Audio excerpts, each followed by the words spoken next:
नमस्कार दोस्तों, वैकुंठ भगवान श्री हरि विष्णु का निवास स्थान है। आज की इस प्रस्तुति में हम वैकुंठ लोक के बारे में जानेंगे। वैकुंठ एक ऐसा दिव्य लोक है जहां गई हुई आत्मा फिर से कभी भी वापस नहीं आ सकती, उसे मोक्ष प्राप्त हो जाता है। और इसीलिए पृथ्वी की हर एक आत्मा मोक्ष प्राप्ति के लिए वैकुंठ की कामना करती है। लेकिन हमारे मन में यह सवाल जरूर आता है कि अनंत कोटि ब्रह्मांड में आखिर किस स्थान पर वैकुंठ मौजूद है। अगर आपके मन में भी ऐसी जिज्ञासा है तो इस प्रस्तुति को अंत तक जरूर देखना। आज की इस प्रस्तुति में हम आपको हिंदू धर्म के प्राचीन ग्रंथों के अनुसार वैकुंठ लोक की लोकेशन बताने जा रहे हैं।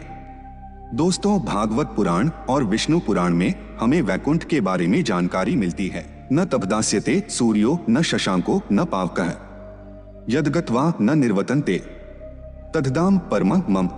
अर्थात वह मेरा परम धाम न तो सूर्य या चंद्र के द्वारा प्रकाशित होता है और न अग्नि या बिजली से, वह स्वयं प्रकाशित है।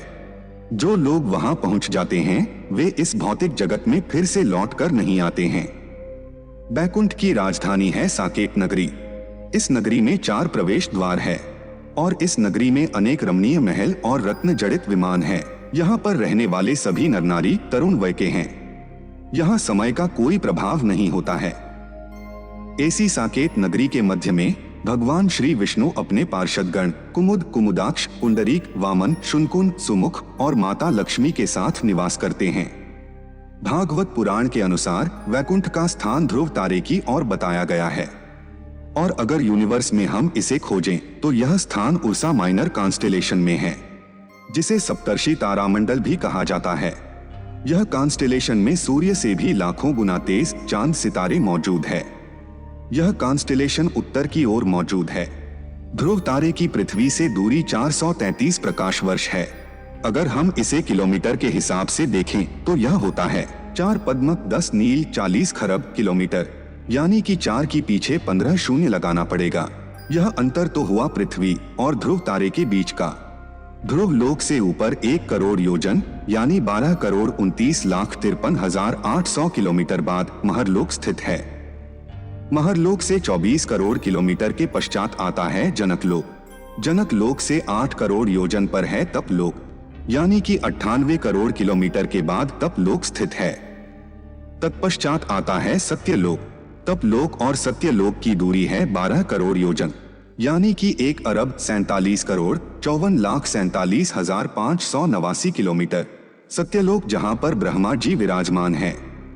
और फिर सत्यलोक से ऊपर 2 करोड़ 62 लाख योजन ऊपर, यानी कि 32 करोड़ 21,39,169 किलोमीटर के अंतर पर स्थित है वैकुंठ लोक। वैकुंठ लोक जहां पर स्वयं भगवान विष्णु शेषनाग पर विराजमान रहते हैं। यह किसी भी आत्मा का अंतिम स्थान होता है। इस स्थान पर जाने वाली आत्माएं मोक्ष प्राप्त करती है। इसे ही अंतिम सत्य कहा जाता है और इसे ही ब्रह्मांड का अंत कहा जाता है। यहाँ पर जाने के बाद आत्मा जन्म मृत्यु के चक्र से मुक्त होती है। यह सभी आंकड़े आध्यात्मिक जगत को दर्शाते हैं। यदि हम धरती से वैकुंठ की दूरी का अनुमान लगाएं तो यह होता है 4 पद्मक 10 नील 40 खरब kilometre plus 12 crore 29,53,881 kilometre plus 24 crore 59,07,763 kilometre plus 98 crore 36,31,052 kilometre plus 1 अरब 47 crore 54,46,579 kilometre plus 32 crore 21,39,169 kilometre. इन सभी लोकों की दूरी को मिलाकर होता है 4 पद्मक 10 नील 40 खरब 3 अरब 15 करोड़ 78,444 किलोमीटर।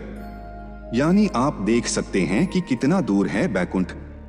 अगर हम आज की टेक्नोलॉजी के आधार पर वहां जाने की कोशिश करेंगे तो कितना समय लगेगा इसके बारे में जानते हैं। आज के समय में हम एक स्पेसक्राफ्ट से 39,000 किलोमीटर प्रति घंटे की रफ्तार से अंतरिक्ष में ट्रेवल कर सकते हैं और इसी स्पीड से हम वैकुंठ जाएंगे तो हमें 10 अरब 52 करोड़ 30,85,000 घंटे लग सकते हैं। मतलब कि हमें वैकुंठ पहुंचते पहुंचते 12 लाख से भी ज्यादा साल लग सकते हैं। तो दोस्तों, आज की टेक्नोलॉजी से हम वैकुंठ कभी नहीं पहुंच सकते, लेकिन यदि भविष्य में ऐसी टेक्नोलॉजी आ जाए जो 1 महीने या 1 साल में हमें इतनी दूरी तय करा दे, तो क्या हम वैकुंठ पहुंच सकते हैं? तो इसका जवाब है नहीं, क्योंकि आप स्पीड हासिल करके वहां पहुंच तो जाएंगे, परंतु वैकुंठ आपको दिखाई नहीं देगा, क्योंकि वैकुंठ भौतिक जगत में नहीं है, वह दूसरे आयाम में है। और लंबाई, चौड़ाई, गहराई और टाइम, इस 4 आयामों के अलावा हम इंसानों की पहुंच अभी तक दूसरे आयामों तक नहीं बन पाई है। जिस तरह से हिमालय में भी ज्ञानगंज या सिद्धाश्रम नाम का शहर या आश्रम होने के बावजूद हमें दिखाई नहीं देता है, क्योंकि वह शहर या आश्रम दूसरे आयाम में है। लेकिन वैकुंठ तक हमारी पहुंच बन सकती है, और वह भी आसानी से।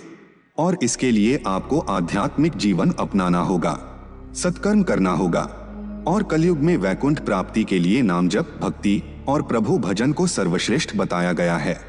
आध्यात्मिकता के द्वारा आप दूसरे आयामों में जा सकते हैं, और अध्यात्म ही आपको वैकुंठ की प्राप्ति करवा सकता है। क्या है वैकुंठ लोक में? कैसा दिखाई देता है वैकुंठ लोक?